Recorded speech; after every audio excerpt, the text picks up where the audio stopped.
बनी झोपड़ियों को पुलिस तोड़ने जा रही है। दोस्तों, आपका स्वागत है हमारे सभी लोग सहयोग करें। वाले हैं अपनी नारी जमीन और बेटा जीवन के अधिकार मूवी के के बारे लिए में संघर्ष कर रहे हैं।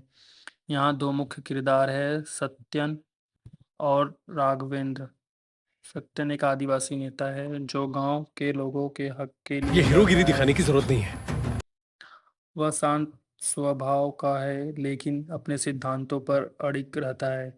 दूसरी तरफ है राघवेंद्र, जो पहले एक फॉरेस्ट ऑफिसर था लेकिन अब वह एक एक्टिविस्ट बन चुका है। राघवेंद्र का अतीत काफी दर्दनाक है। उसके कुछ फैसलों के कारण पहले आदिवासी युवाओं की जान गई थी और उसी का पछतावा उसे आज सच्चाई के रास्ते पर ले आया है। अब कहानी में एंट्री होती है एसपी राजशेखरन की, एक तमिल ऑफिसर जिसे इस इलाके की कानून व्यवस्था संभालने के लिए भेजा गया है।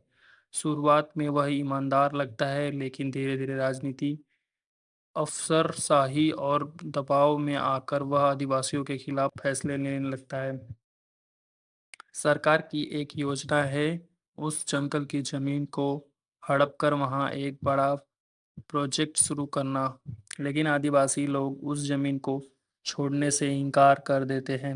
राघवेंद्र, सत्यान और कुछ अन्य लोग मिलकर विरोध शुरू करते हैं, लेकिन ये विरोध बिल्कुल अहिंसक होता है। धीरे धीरे हालात बिगड़ते हैं जाते हैं और पुलिस गांव में दबिश शुरू करती है। जरूरी सामानों की सप्लाई काट दी जाती है और आदिवासी नेताओं पर झूठे केस लगाए जाते हैं। इसी बीच एक पत्रकार पिया भी गांव में पहुंचती है और वो आदिवासियों की इस लड़ाई को रिकॉर्ड करना शुरू करती है। उसका किरदार फिल्म में एक बाहरी नज़रिए को दिखाता है जो सच्चाई को बाहर लाने की कोशिश कर रही है। अब आता है फिल्म का सबसे दर्दनाक मोड़। एक शांतिपूर्ण प्रदर्शन के दौरान पुलिस गोली चला देती है। सत्यन की मौके पर ही मौत हो जाती। यह सीन बहुत ही भावुक है, न सिर्फ इसलिए कि एक अच्छा नेता मर जाता है, बिल्कुल इसलिए भी कि सिस्टम से फिर से कमजोरों को कुचल दिया। इस घटना के बाद राघवेंद्र टूट जाता है लेकिन हार नहीं मानता। प्रिया के पास कुछ वीडियो सबूत होते हैं जिससे वे ये सबूत साबित कर सकते हैं कि सत्यन की मौत एक फेक एनकाउंटर थी। राघवेंद्र इन सबूतों के साथ मीडिया के सामने आता है। अचानक यह आंदोलन राष्ट्रीय स्तर पर चर्चा बन जाता है। सरकार पर दबाव पड़ता है और केस अदालत में जाता है। फिल्म के क्लाइमेक्स में कोर्ट फैसला सुनाता है कि आदिवासी लोगों की जमीन उनके पुश्तैनी अधिकार में है और कोई भी उन्हें वहां से हटा नहीं सकता। सरकार की योजना रद्द कर दी जाती है।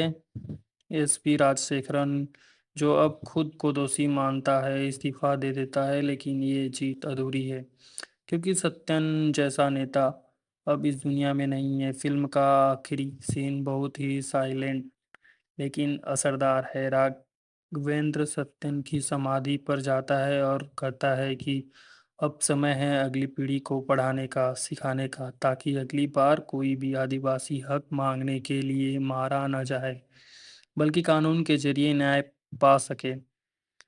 नारी बेटा एक इमोशनल, राजनीतिक और सामाजिक थ्रिलर है जो हमें यह सोचने पर मजबूर करता है कि जब सिस्टम खुद अन्याय करे तो वो आम आदमी क्या कर सकता है।